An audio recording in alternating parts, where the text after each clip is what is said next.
Bismillahirrahmanirrahim. Assalamualaikum warahmatullahi wabarakatuh. Innal hamdalillah nahmaduhu wa nasta'inuhu wa nastaghfiruh wa na'udzu billahi min shururi anfusina wa min sayyiati a'malina. Man yahdihillahu fala mudilla lahu wa man yudlil fala hadiya lahu.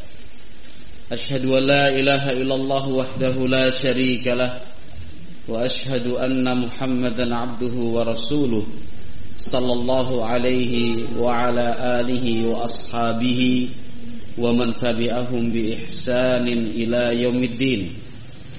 Yaqulullahu azza wa jalla fi kitabihil karim, ya ayyuhalladzina amanu ittaqullaha haqqa tuqatih wala tamutunna illa wa antum muslimun. Fa inna asdaqal hadits kitabullah wa khairal huda huda nabiyyina Muhammad sallallahu alaihi wasallam wa syarrul umur muhdatsatuha fa inna kulla muhdatsatin bid'ah wa kulla bid'atin dhalalah wa kulla dhalalatin finnar. Ikhwati fillah rahimakumullah. Prinsip utama yang selalu ditanamkan oleh ulama kita,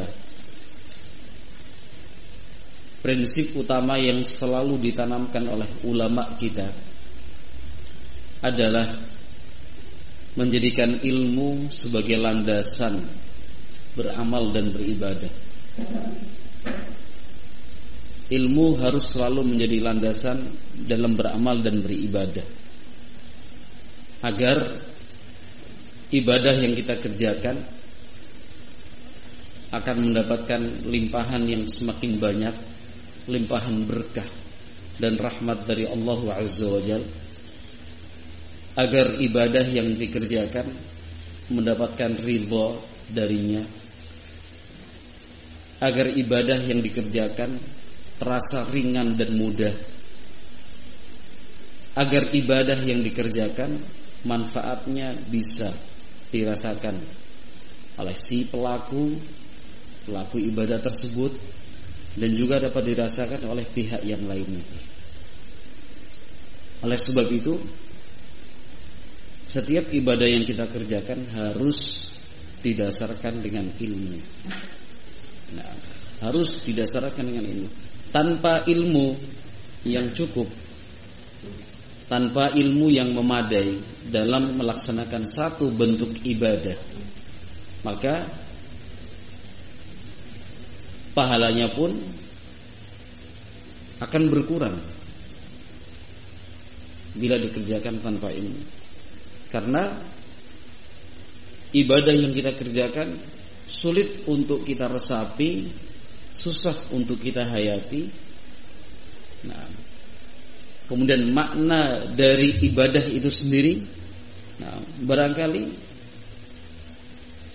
tidak bisa kita rasakan. Sebab ilmu tentang ibadah tersebut ternyata kita belum mempunyai. Nah, melaksanakan ibadah tanpa ilmu yang cukup akan membuat ibadah itu terasa berat untuk dilaksanakan, susah, sulit, akan dihadapkan dengan sekian banyak kendala, sekian banyak masalah. Nah, sebab ketika kita melaksanakannya tidak berdasarkan ilmu. Nah, sehingga yang terjadi adalah kesalahan, yang terjadi adalah kekurangan dan seterusnya. Nah, ibadah yang kita kerjakan tanpa ilmu yang cukup, nah, manfaatnya akan kurang terasa. Manfaatnya akan kurang terasa. Jangankan untuk orang lain, untuk kita sendiri yang melaksanakannya pun barangkali manfaat dari ibadah itu kurang maksimal dirasakan. Sebab ternyata ilmu yang kita punya belumlah cukup untuk mendasari ibadah tersebut. Nah, apa contoh yang mungkin bisa kita bahas dan kita sampaikan dalam kesempatan pagi menjelang siang hari ini?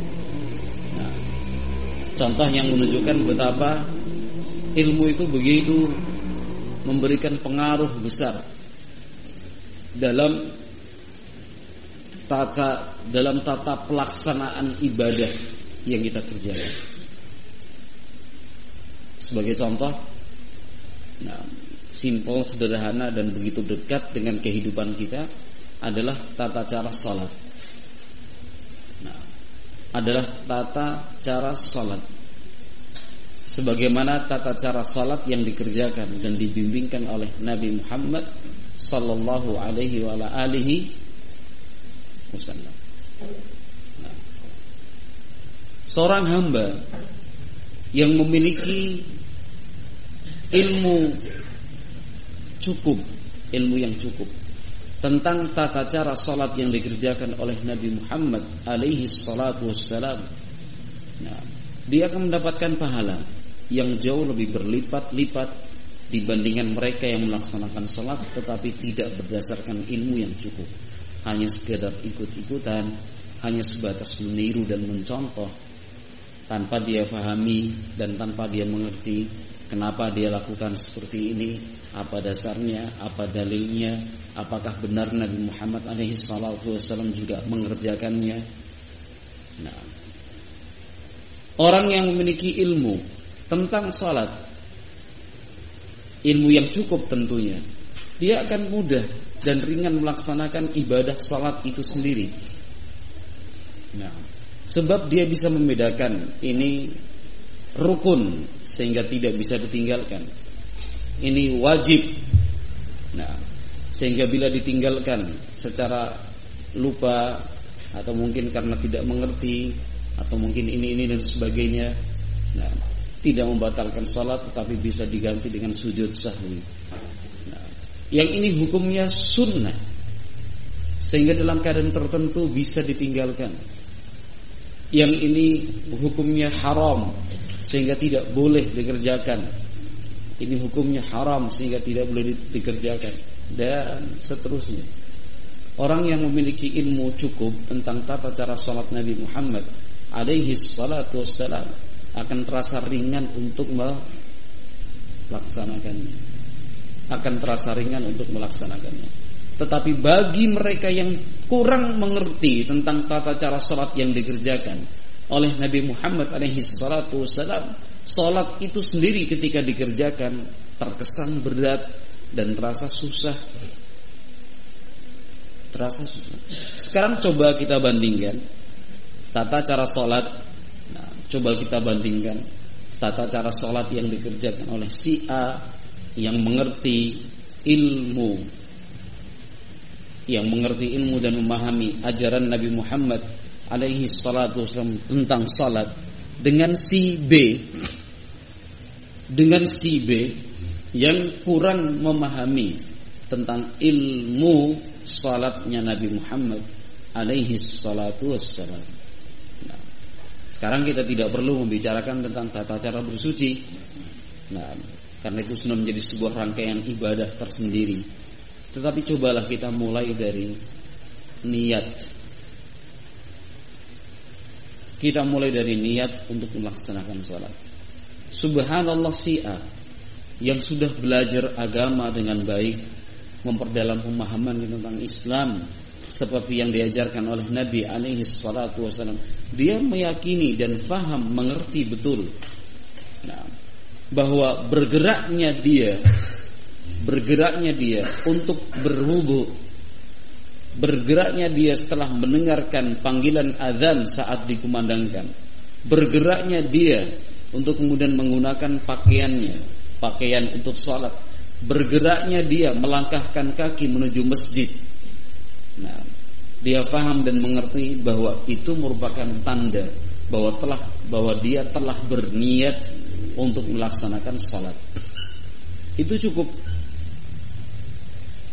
sebagai tanda bahwa di dalam hatinya telah ada niat untuk melaksanakan salat. Berniat melaksanakan salat demi menjalankan perintah dari Allah Azza wa Jalla, untuk mengharapkan pahala dan balasan dari Allah Subhanahu wa ta'ala, mendapatkan surganya dan terhindar dari nerakanya. Tetapi lihat si B. Lihatlah si B. Nah, yang mungkin karena kebiasaan, adat dan ajaran yang diturunkan oleh orang tuanya, ketika dia akan sholat, dia ucapkan niat itu dengan nyaring. Nawaitu usalli fardhu dhuhri 4 raka'atin ma'muman mustaqbilal qiblati adaan lillahi ta'ala.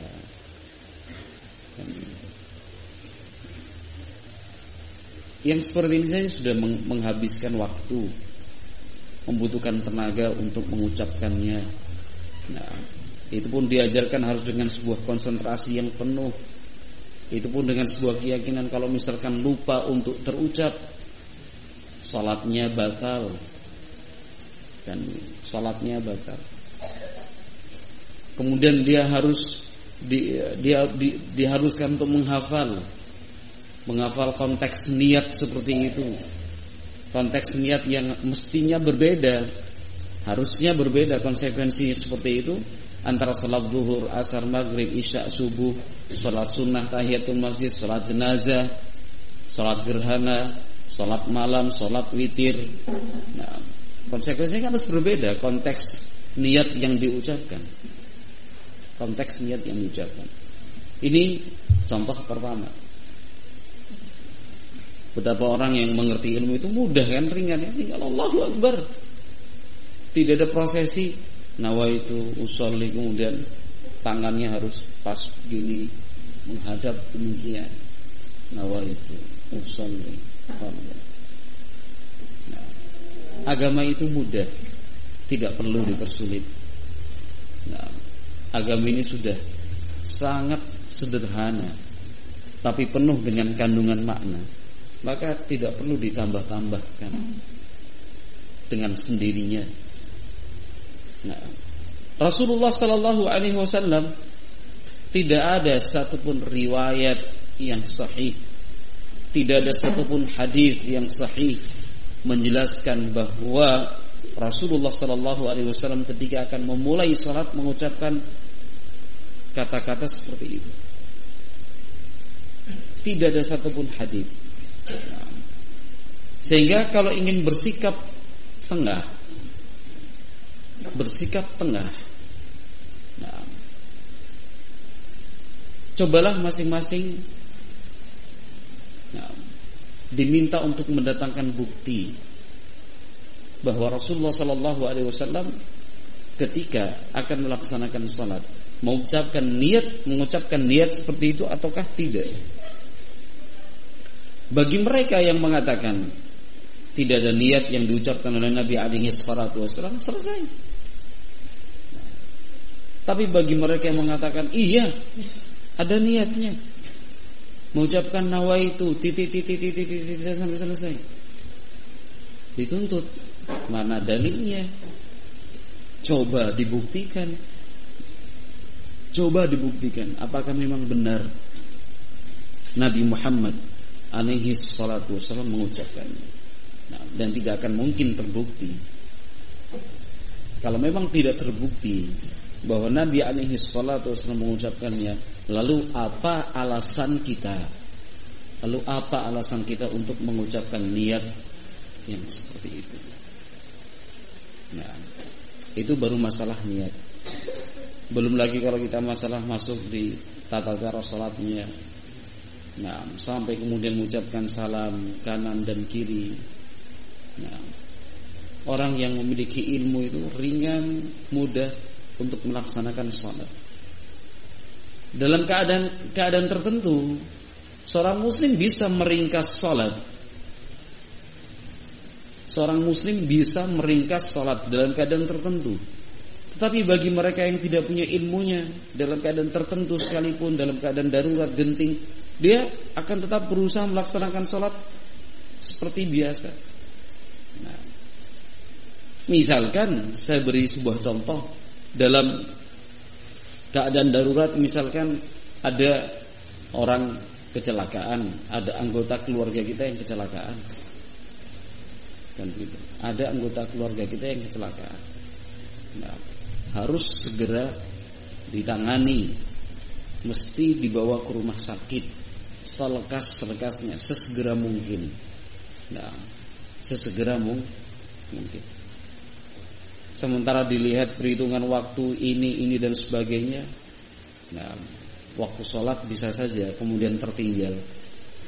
Nah, mungkin jaraknya yang begitu jauh, dari kampung di tengah hutan harus dibawa ke rumah sakit jauh. Nah, perjalanan paling tidak 4 jam. Nah, berangkat jam 3 sampai rumah sakit jam 7. Iyalah maghrib dan isya. Maghrib dan isya bisa dikerjakan di sana, di jamak takhir, di jamak qasar. Tetapi salat asar sementara ini harus segera dibawa ke rumah sakit, waktunya mepet sekali. Lihat orang yang berilmu itu, dia tetap salat asar, tetapi salat itu diringkas. Hal-hal yang bersifat mustahab, bersifat sunnah ditinggalkan karena tidak mempengaruhi sahnya salat. Karena ini keadaan khusus, keadaan genting, keadaan darurat, maka dia cukup Allahu Akbar, takbiratul ihram, kemudian langsung membaca surat Al-Fatihah. Sebab jumhur ulama mengatakan doa iftitah itu hukumnya sunnah. Selesai membaca surat Al-Fatihah, langsung dia ruku, tidak membaca surat pendek. Karena jumhur ulama pun mengatakan membaca surat pendek itu hukumnya sunnah. Nah, ketika dia ruku, dia hanya mengucapkan tasbih hanya sekali, subhana rabbiyal azim, karena itulah yang wajib. Yang kedua, ketiga dan seterusnya subhana rabbiyal azim berikutnya, itu hukumnya sunnah. Cukup sekali subhana rabbiyal azim. Sami Allah liman hamidah. Sujud yang dia baca pun demikian, subhana rabbiyal a'la. Cukup sekali. Karena yang kedua, ketiga dan seterusnya kalau ingin dia baca itu hukumnya sunnah. Terus lebih ringkas ya, lebih ringkas.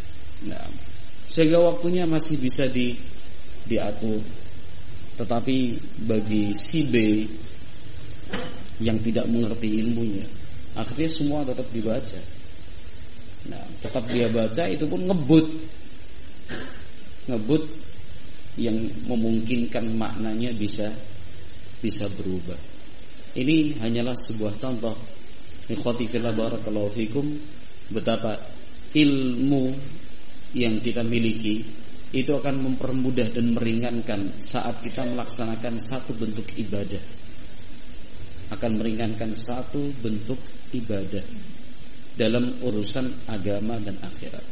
Jangankan dalam urusan agama dan akhirat, untuk urusan dunia saja, dalam urusan dunia saja, orang yang punya ilmu jauh lebih mudah menyelesaikan tugas-tugasnya dibandingkan mereka yang tidak tahu ilmunya. Nah, mereka yang tidak punya ilmu bisa saja melaksanakan tugas, tapi kemungkinan salahnya terjadi, harus diulang, dibongkar lagi. Kan begitu. Katakan sepeda motor, orang nggak paham sepeda motor, asal bongkar aja. Tidak perlu kerusakan yang parah, cukup mengganti ban atau menambal ban belakang sepeda motor. Orang yang tidak mengerti, bukanya ya susah banget tuh. Kan gitu. Ban sepeda motor, ban luarnya ketika dia buka menggunakan alat begini, wah susah. Butuh waktu berapa lama? Nah, butuh waktu berapa lama? Ban dalam dikeluarkan, pompa pasang, masukkan di air, cari bocornya, kemudian dibersihkan, tempel dengan ban yang lainnya, dimasukkan lagi. Itu butuh lama, butuh waktu yang lama. Masih ada resiko salah bagi mereka yang tidak mengerti ilmunya. Nah, asal nekat, asal-asalan. Tetapi bagi si A yang mengerti betul, dia bengkel dari kecil, dari umur 10 tahun sudah ikut bengkel, menyelesaikan seperti itu sekarang akan lebih cepat atau lebih lama dari si B yang gak ngerti ilmunya. Jelas si A akan lebih cepat, lebih mudah, lebih ringan, tinggal tak pasang. Karena dia sudah mengerti ilmunya, sudah berpengalaman. Itu dalam urusan dunia. Menangani orang sakit juga seperti itu. Menangani orang sakit. Dokter yang baru lulus tentu berbeda dengan seorang dokter spesialis. Nah, dokter yang baru lulus harus dicek, semuanya dicek. seluruh tubuh ini baru dia berani untuk mendiagnosa jenis penyakit. Tetapi seorang dokter spesialis hanya sebatas melihat, memegang, merasakan, bertanya beberapa pertanyaan sederhana sudah bisa mendiagnosa. Nah, itu tadi karena dia punya ilmunya, dia punya pengalaman. Mudah kan ya? Yang dokter baru lulus membutuhkan waktu 1 jam untuk menyelesaikan satu pasien. Seorang dokter spesialis 1 jam mungkin bisa dia selesaikan 5-6 pasien. Karena dia punya ilmu. Punya ilmu. Seperti itu jugalah. Lebih-lebih lagi urusan ibadah, urusan amalan dan agama kita. Mereka yang punya ilmu akan jauh lebih mudah, lebih ringan untuk menyelesaikannya, untuk melaksanakannya. Nah, dibandingkan mereka yang tidak punya ilmu. Nah, dalam konteks kita, pembahasan kita pada kesempatan kali ini, nah, terkait dengan rumah tangga pun demikian. Maka sekali lagi, nah, prinsip utama yang selalu diajarkan oleh ulama kita adalah berilmulah sebelum engkau beramal. Yang itu semua kembali kepada firman Allah Subhanahu wa ta'ala, fa'lam annahu la ilaha illallah wastaghfir li dzambik. Fa'lam annahu la ilaha illallah wastaghfir li dzambik. Berilmulah. Ini perintah pertama. Berilmulah. Fa'lam annahu la ilaha illallah, bahwasanya tidak ada sembahan yang berhak diibadahi kecuali Allah Azza wa Jalla. Setelah itu beristighfar. Nah, setelah itu beristighfar. Nah, perintah pertama adalah memiliki ilmu. Punya ilmu dulu sebelum beribadah, sebelum beramal. Nah, tetapi jangan jadikan alasan untuk kemudian tidak beribadah. Lah wong enggak punya ilmunya ya. Enggak usahlah beribadah. Enggak punya ilmunya ya. Tidak usahlah beramal. Ini juga keliru. Tetapi yang benar, ya karena engkau merasa tidak punya ilmu, belajarlah agar ibadah itu bisa engkau kerjakan. Kalau engkau merasa tidak memiliki ilmu sehingga engkau jadikan hal itu sebagai alasan tidak beramal, belajarlah, pelajari ilmu terkait dengan amal ibadah yang akan engkau kerjakan itu. Nah, bukan kemudian malah mundur. Ya sudahlah, nggak ada ilmunya, buat apa beribadah? Nggak ada ilmunya, untuk apa beramal? Cara berpikir yang keliru. Tetapi cara berpikir yang benar, berpemahaman yang lurus itu, ketika kita beribadah dan beramal harus berdasarkan ilmu. Kalau kita sudah punya ilmunya, alhamdulillah. Kalau tidak punya ilmu, berusahalah untuk mencari ilmu. Belajarlah, mengajilah, membacalah, mendengarlah, bertanyalah. Karena Allah Subhanahu wa ta'ala menyatakan dalam firman-Nya tadi, fa'lam annahu la ilaha illallah. Nah, terkait dengan urusan rumah tangga juga seperti itu. Terkait dengan urusan rumah tangga seperti itu.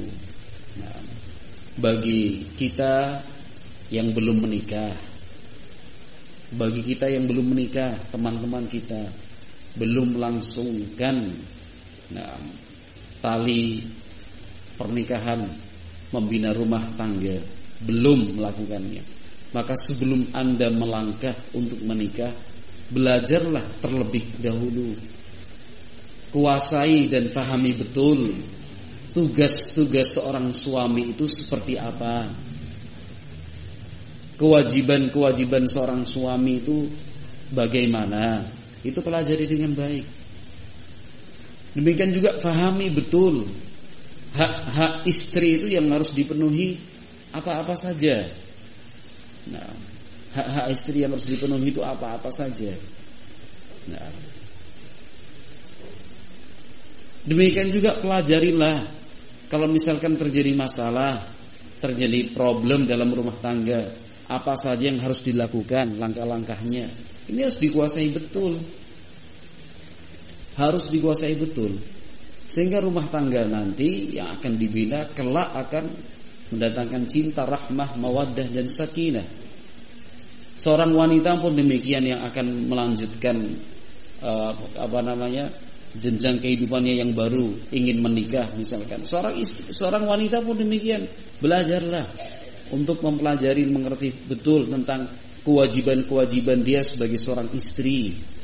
Dia harus mengerti dan memahami betul hak-hak suami yang harus dia tunaikan itu seperti apa.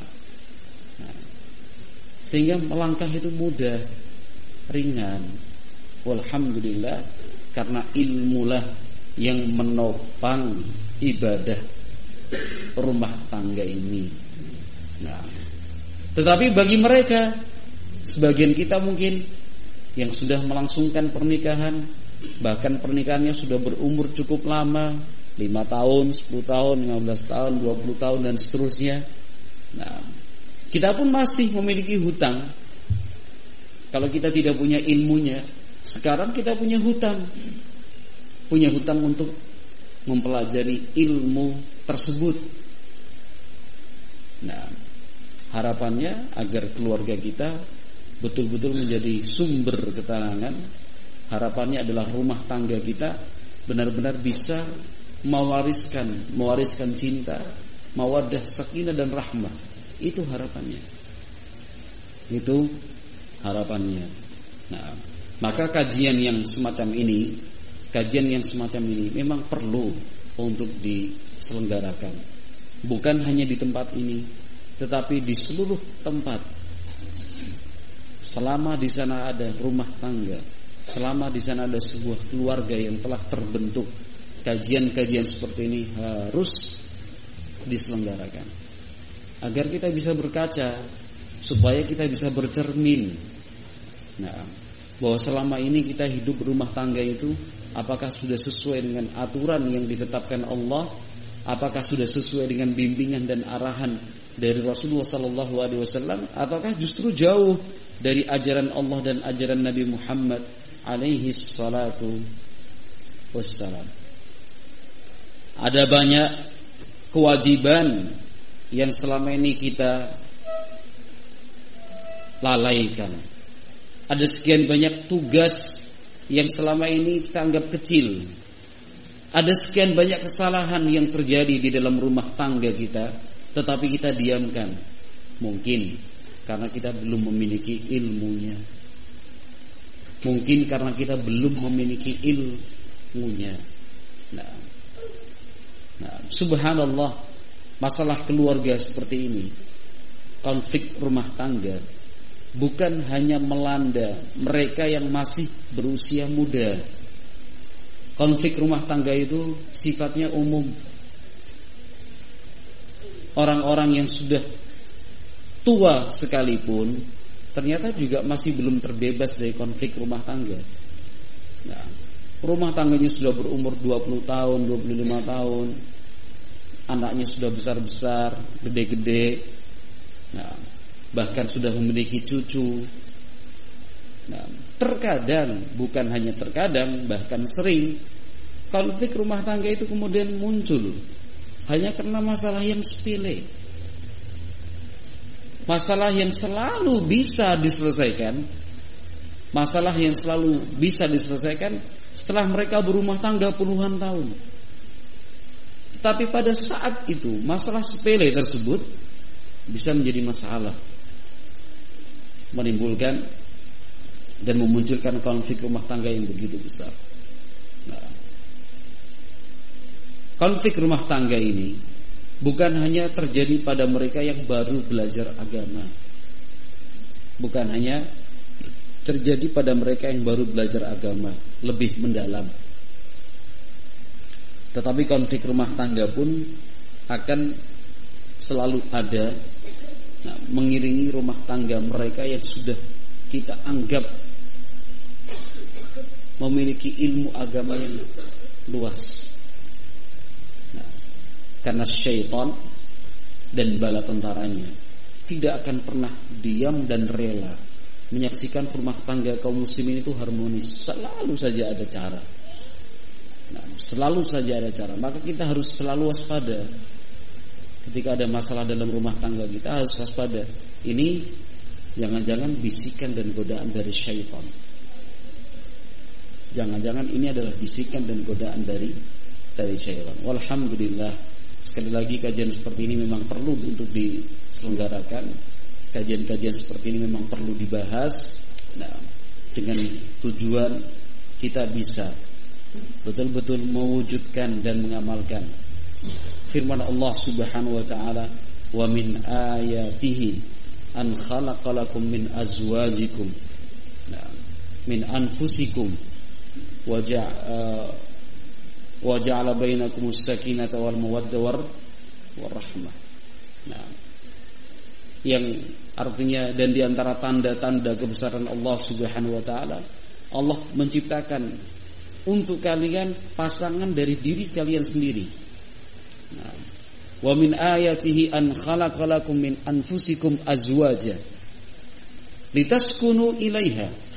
Dalam ayat yang lainnya, Allah Subhanahu wa taala menciptakan untuk kalian pasangan agar kalian mendapatkan sakinah, rasa tenang, mawaddah dan rahmah.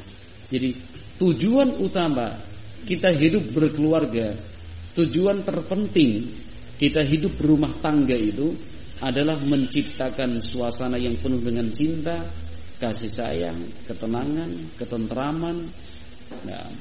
Sehingga pada saat hati kita sedang galau, sedang resah, maka langkah pertama yang kita lakukan adalah cobalah mencari ketenangan itu di dalam rumah tangga, mencari ketenangan itu di dalam keluarga, bukan di luar rumah, bukan di luar keluarga. Karena Allah Subhanahu wa taala menjelaskan demikian, bahwa tujuan utama kita untuk berumah tangga dan berkeluarga adalah untuk mewujudkan sakinah, mawaddah dan rahmah. Ikhwati fillah yang dimuliakan dan dirahmati Allah Azza wa Jalla. Oleh sebab itu dalam rumah tangga Islami,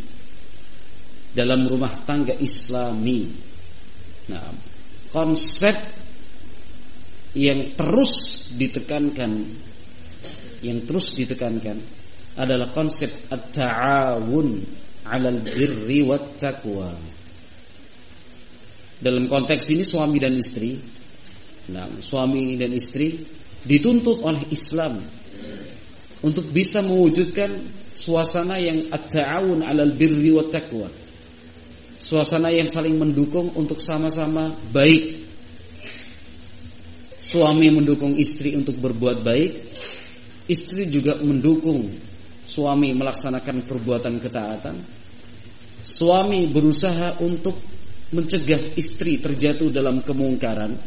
Sama halnya juga tugas seorang istri adalah menegur dan menasihati suami ketika dia melakukan sebuah kesalahan. Ini rumah tangga seperti inilah yang telah dipraktekkan oleh Nabi Muhammad sallallahu alaihi wa alihi wasallam. Saling mendukung, saling menopang, memberikan motivasi satu dengan yang lain, tidak menjatuhkan, tidak melecehkan, tidak menghina. Keluarga muslim. Contohlah, wahai kaum istri, dukungan penuh yang diberikan oleh ibunda kita Khadijah radhiyallahu ta'ala anha kepada sang suami Nabi Muhammad alaihi salatu wassalam. Ini bukti bahwa rumah tangga Nabi alaihi salatu wassalam itu saling mendukung, satu sama lain dalam ketaatan, dalam ibadah. Pada saat Nabi Muhammad alaihi salatu wassalam pertama kali mendapatkan wahyu dari Allah Azza wa Jalla, mendapatkan wahyu untuk yang pertama kali dari Allah Subhanahu wa taala di Gua Hira. Beliau pulang ke rumah dalam keadaan gemetar. menyaksikan peristiwa besar terjadi untuk yang pertama kali dalam hidupnya. Ketika tubuh beliau didekap dengan kencang oleh malaikat Jibril, diminta untuk membaca, "Iqra ya Muhammad," bacalah wahai Muhammad. Nabi Muhammad mengatakan, "Ma ana biqari," saya tidak mampu membaca. Diulangi perintah tersebut oleh malaikat Jibril, "Baca," tidak bisa, "baca," tidak bisa. Barulah di sana malaikat Jibril alaihi salam mengajarkan kepada Nabi alaihi salatu wasallam cara membacanya. "Iqra bismi rabbikal ladzi khalaq, khalaqal insana min 'alaq, Iqra wa rabbukal akram alladzi 'allama bil qalam, 'allamal insana ma lam ya'lam."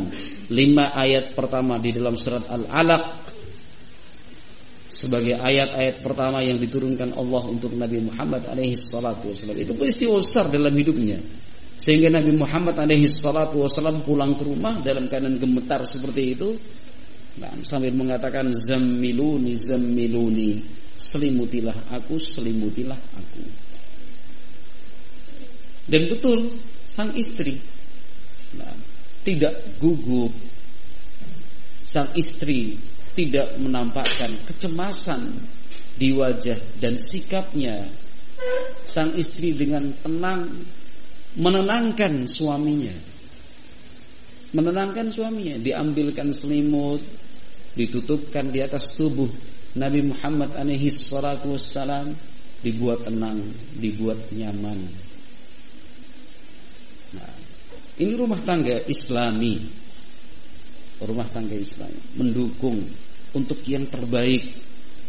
Nah, mendukung untuk yang terbaik, selalu bisa memberikan motivasi untuk ketaatan dan ibadah kepada Allah Subhanahu wa taala. Setelah kondisi betul-betul tenang, Nabi Muhammad alaihi salatu wasallam bercerita kepada istrinya apa yang sedang terjadi.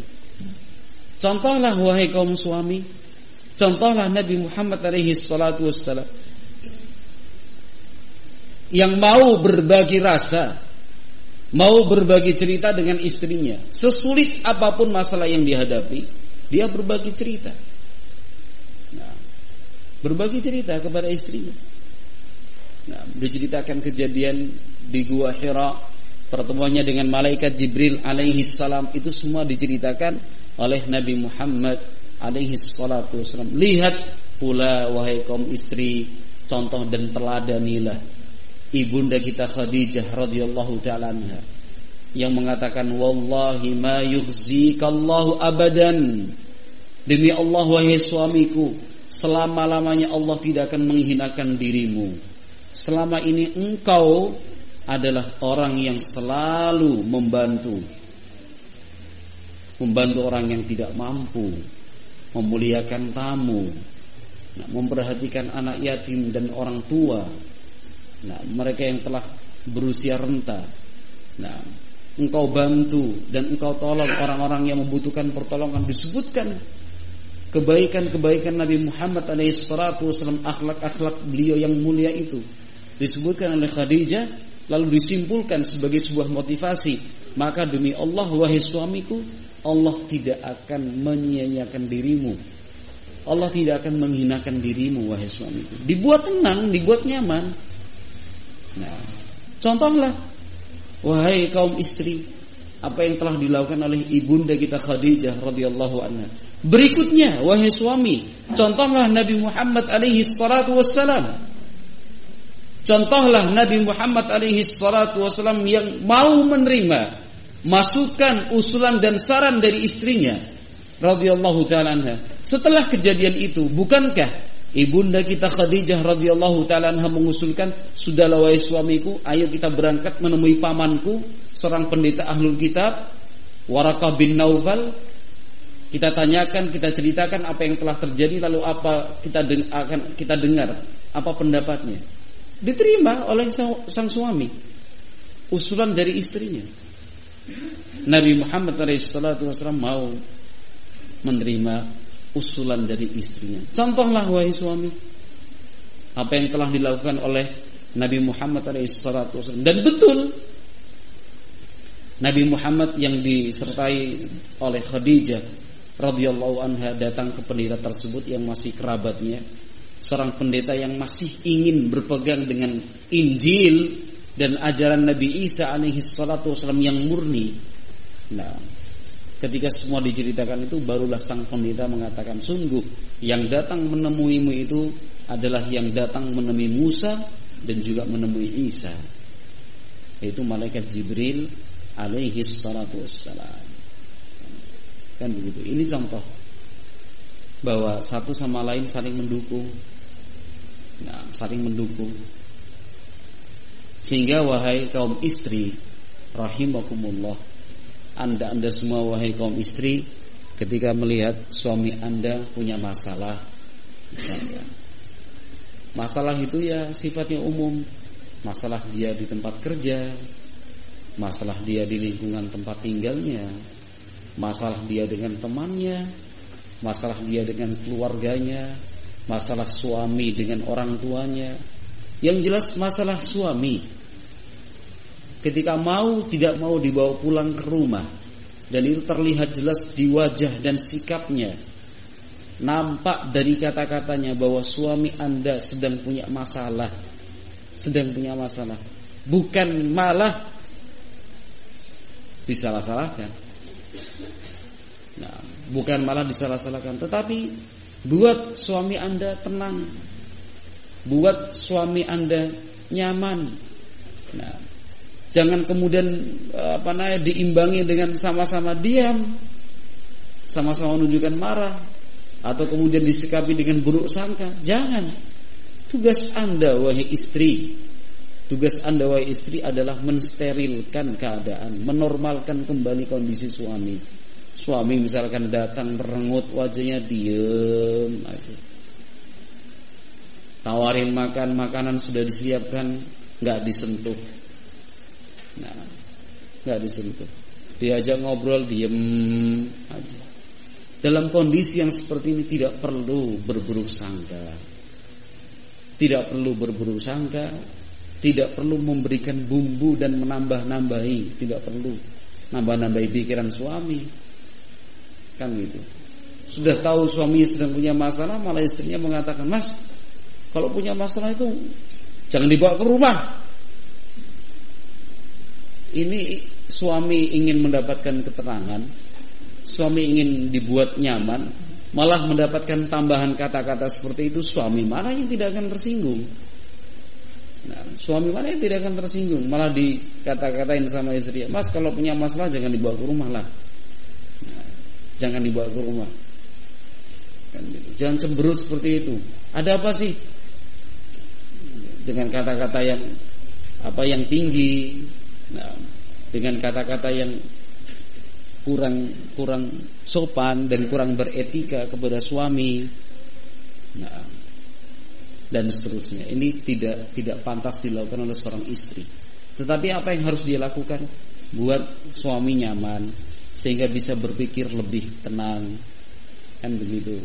Tawarkan ingin apa, mau makan apa, mau minum apa, disiapkan air hangat, barangkali mau mandi, mau dipijetin, dibuat nyaman dulu. Contohlah ibunda kita Khadijah radhiyallahu taala anha, yang itu tadi menyelimuti Nabi Muhammad alaihi salatu wasallam, dibuat tenang, dibuat nyaman. Ini nasihat untuk kaum istri. Nasihat untuk kaum istri. Nasihat untuk kaum suami adalah penggalan cerita yang berikutnya. Pada saat Nabi Muhammad alaihi salatu wasallam akhirnya berkisah, menyampaikan kepada istrinya kenapa beliau gemetar datang tiba-tiba pulang dari Gua Hira. Ada apa? Sehingga istri tidak salah sangka, sehingga istri tidak bersuudzon. Nah, sehingga istri tidak bersuudzon. Ceritakan secara global. Kalau memang mungkin takut dan khawatir, wah saya nggak pengen istri saya juga ikut memikirkannya, misalkan gitu. Saya ingin memikirkannya sendiri. Betul seperti itu. Nah, tapi bisa diceritakan secara global. Ini misalkan bahasa kita sehari-hari ya, Abi ini sedang pusing kan itu. Karena tadi ada urusan di kantor, ternyata tugas yang selama ini Abi lakukan dianggap gagal oleh atasan. Kan gitu. Oh gitu. Adapun teknisnya kamu tidak usah ikut memikirkan. Yang penting kamu tahu, kamu paham bahwasanya Abi seperti ini bukan karena marah kepada kamu, bukan karena tersinggung sama kamu, bukan karena sedang memikirkan wanita yang lain, bukan. Atau bukan karena sedang ingin poligami, bukan. Nggak usah dikhawatirkan seperti itu. Jadi Abi ini sekarang pusing itu tadi karena tugas yang diberikan atasan yang sudah Abi kerjakan selama ini ternyata dinilai gagal. Maka Abi butuh semangat baru, gitu ya, butuh semangat baru untuk memperbaiki tugas tersebut. Kan rasa enak rumah tangga yang seperti itu daripada diisi dengan prasangka, dengan zon, suamiku kenapa ya kok cemberut, kenapa datang dalam keadaan diam, tidak ngobrol, tidak mengajak berbicara dan seterusnya. Nah, dalam posisi seperti ini nasihat bagi kaum suami, berceritalah kepada istri, walaupun sifatnya global, secara umum disampaikan.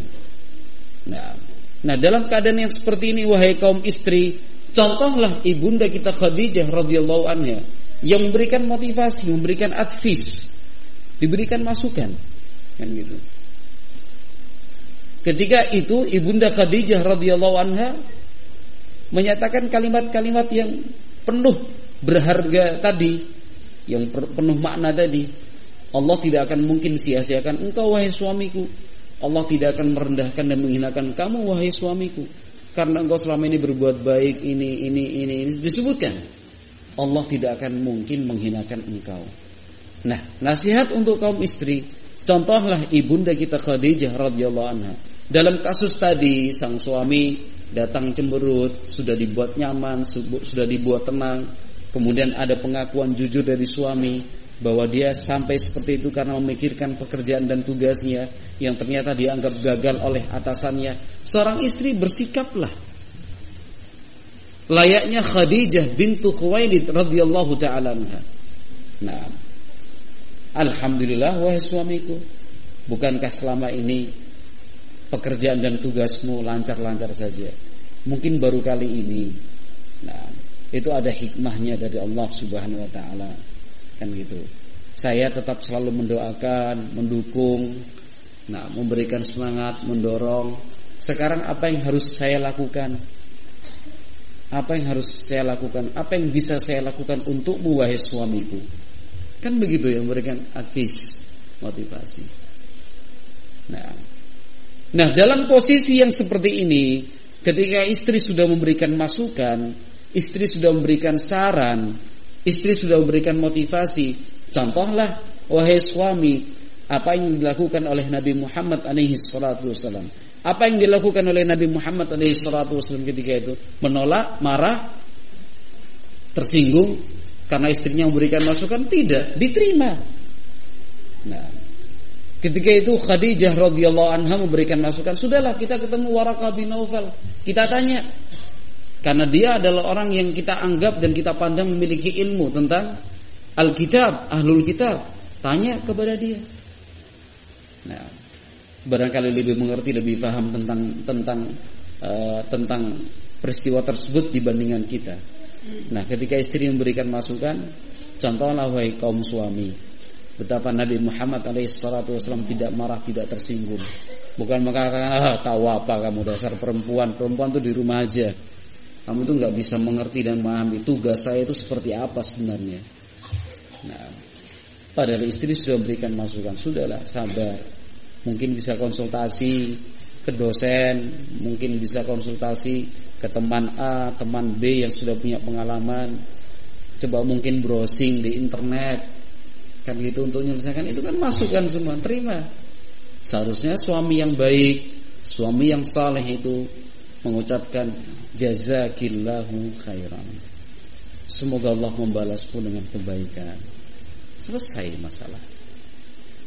Nah, selesai masalah. Ini contoh betapa rumah tangga itu harus dibangun di atas fondasi at-ta'awun 'alal birri wa taqwa. saling mendukung, saling membantu, tolong menolong, saling menguatkan di atas kebaikan dan di atas ketakwaan. Nah, ketika konsep ini berjalan sebagaimana mestinya, maka rumah tangga Islami itu akan dipenuhi oleh sekian rangkaian ibadah. Sekian banyak rangkaian ibadah itu akan memenuhi dan menghiasi rumah tangga Islam apabila konsep ta'awun 'alal birri wa taqwa tadi sudah berjalan. Sebagai contoh Nabi Muhammad alaihi salatu wassalam. Nabi Muhammad alaihi salatu wassalam itu di setiap malamnya selalu berusaha untuk membangunkan dan mengajak istri-istrinya melaksanakan salat malam. Apalagi di 10 hari terakhir pada bulan Ramadan. Nabi alaihi salatu wassalam ahya lailatahu wa iqadha ahlahu. Hadis muttafaqun alaih Bukhari dan Muslim. Nabi alaihi salatu wassalam kalau sudah sampai 10 hari yang terakhir di bulan Ramadan, beliau hidupkan malam itu dengan penuh. Dari awal malam sampai akhir malam dihidupkan dengan ibadah, dengan salat, dengan membaca Al-Quran, dengan berzikir dan seterusnya. Dan beliau tidak lupa membangunkan istri-istri dan anak-anaknya. Dibangunkan semua untuk ikut bersama-sama beribadah kepada Allah Subhanahu wa taala. Nah, ini Ar-Rasul alaihi salatu wassalam. Ar-Rasul alaihi salatu wassalam seperti itu. Menghidupkan ibadah di dalam rumah tangganya. Karena kembali kepada konsep at-ta'awun 'alal birri wat taqwa, tolong menolong, saling mendukung dalam hal kebaikan. Ketika ibadah itu hidup, yang namanya ibadah itu hidup dalam sebuah rumah tangga, maka rumah tangga pun akan hidup, akan jauh dari konflik. Rumah tangga bebas dari konflik itu tidak mungkin. Rumah tangga bebas dari masalah itu sesuatu yang mustahil. Tetapi meminimalkan konflik itu bisa dilakukan. Meminimalkan konflik itu bisa dilakukan. Caranya itu tadi menghidupkan ibadah di dalam rumah tangga. Nah, sebagai contoh sekarang, apa kata Nabi alaihi salatu wassalam? Nah, Nabi alaihi salatu wassalam mengatakan kepada kita, bersabda, bacalah Al-Quran di dalam rumahmu. Fa innash syaitana yafirru minal baitil ladzi tuqra'u fihi suratul Baqarah.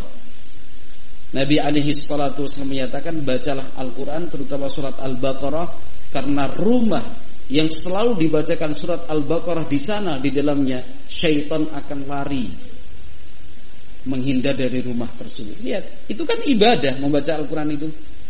Tapi pengaruhnya luar biasa. Nah, ketika seorang suami rajin membaca surat Al-Baqarah, seorang istri demikian juga rajin membaca surat Al-Baqarah dan juga surat-surat yang lain tentunya. Anak-anak pun demikian, dibiasakan untuk menghafal, memurojaah Al-Quran di dalam rumahnya. Pulang dari sekolah, mandi, makan, menggunakan pakaian yang rapi, diminta untuk membaca surat-surat pendek sedikit saja. Sebelum tidur pun demikian, bangun dari tidur akan berangkat sekolah. Hidup suasana rumah itu dengan bacaan Al-Quran. Luar biasa. Syaitan itu akan kesulitan untuk memasuki rumah yang seperti ini. Rumah tersebut betul-betul dibentengi dengan benteng kekuatan dari Allah Subhanahu wa ta'ala. Kenapa? Suasana ibadah itu betul-betul hidup di dalam rumah tersebut. Berzikir dan berdoa. Zikir dan berdoa adalah ibadah. Ketika ibadah semacam ini dihidupkan betul di dalam rumah tangga, syaitan akan menjauh. Diajarkan bahwa ketika akan makan dan minum mengucapkan basmalah. Diajarkan ketika membuka pintu, membuka jendela, menutup pintu, menutup jendela, mengucapkan basmalah. Akan masuk rumah, mengucapkan basmalah. Nah, mengucapkan basmalah. Luar biasa. syaitan itu akan menghindar dari rumah yang seperti ini kondisinya. Tetapi bayangkan, ikhwati fillah barakallahu fikum, kaum ibu dan kaum istri, bayangkan. Nah, bayangkanlah sebuah rumah yang jarang dibacakan Al-Quran di dalamnya, apalagi tidak pernah dibacakan Al-Quran di dalamnya. Nah, jangan beralasan cukup dengan disetelkan radio, cukup dengan disetelkan dari Android misalkan. Belum cukup. Tetapi bacalah. Nah, agar manfaatnya itu bisa kita rasakan semua di dalam anggota rumah tangga tersebut. Bayangkan sebuah rumah yang jarang dibacakan Al-Quran di sana, apalagi tidak pernah syaitan meluasa keluar dan masuk di dalam rumah tersebut. Maka wajar sebuah rumah tangga yang tidak dibacakan Al-Quran di sana kemudian ribut, konflik, bertengkar, berselisih. Syaitan meniup-niupkan.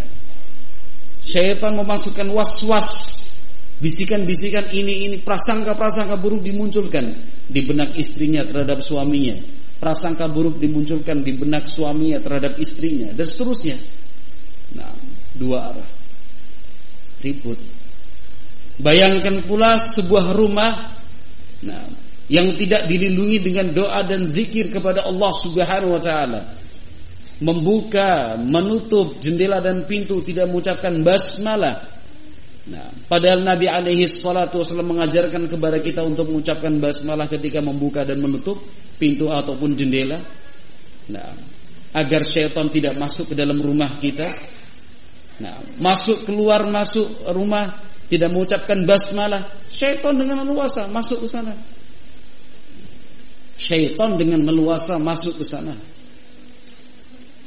Nah, akhirnya seperti itu, konflik, bertengkar, suasana rumah itu kayaknya panas terus. Suasana rumah itu kayaknya tidak menyejukkan, tidak menenangkan. Seperti itu karena syaitan ada di sana. Apalagi di dalam rumah kita, misalkan terpampang foto makhluk bernyawa, foto manusia, gambar hewan dan binatang, kalender yang semuanya gambar artis-artis itu atau pembalap maupun pemain bola misalkan. Kan itu gambar semua. Yang secara Islam Nabi Muhammad alaihi salatu wasallam menjelaskan bahwa para malaikat, fa innal malaikah la tadkhulu baitan fihi suratun wala kalbun. Hadits sahih. Nabi alaihi salam mengatakan sesungguhnya malaikat rahmah maksudnya.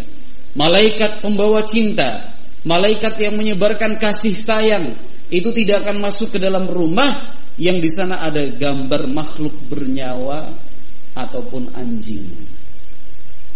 Ya wajar kalau kemudian rumah ribut terus sana sini sana.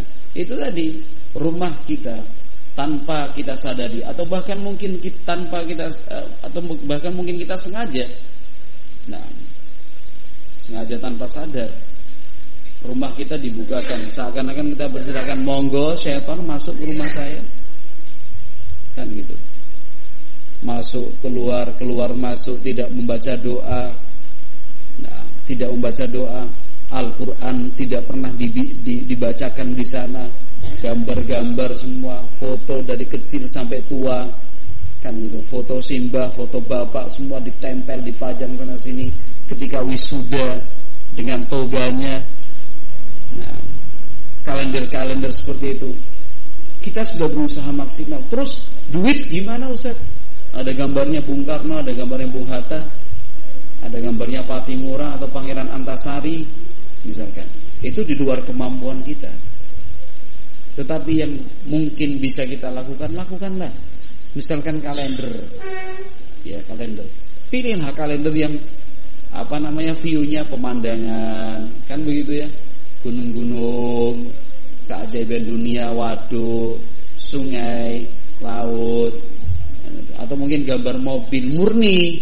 Jangan mobil tapi yang di sampingnya ada SPG-nya. Sama saja kan gitu. Tapi betul-betul mobil murni, sepeda motor murni, kan itu lebih baik daripada gambar itu tadi. gambar artis biasanya ya, gambar artis kemudian gambar SPG dan seterusnya, jangan. Itu membuat malaikat Allah tidak masuk ke dalam rumah kita. Ingat, yang dimaksud malaikat di sini adalah malaikat rahmah. Yang dimaksud adalah malaikat rahmah. Subhanallah.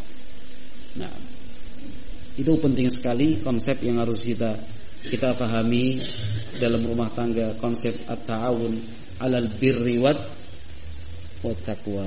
Nah, sehingga rumah tangga yang ibadah itu betul-betul hidup di sana, ibadah itu betul-betul hidup di sana, dihidup-hidupkan betul, akan dekat dengan rahmat dari Allah Subhanahu wa ta'ala. Betul-betul dekat.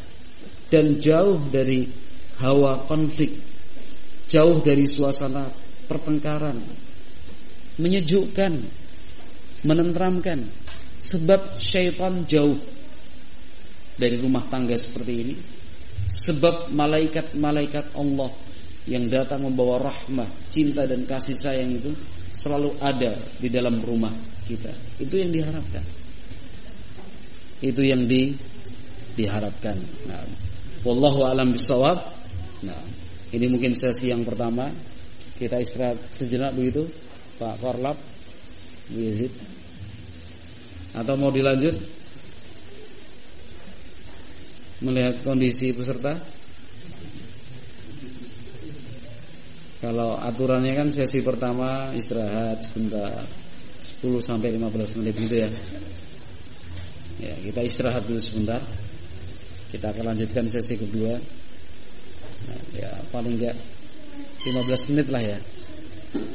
15 menit nanti kita selesai sampai menjelang zuhur insyaallah. Wallahu a'lam bishawab. Kita cukupkan sampai sekian.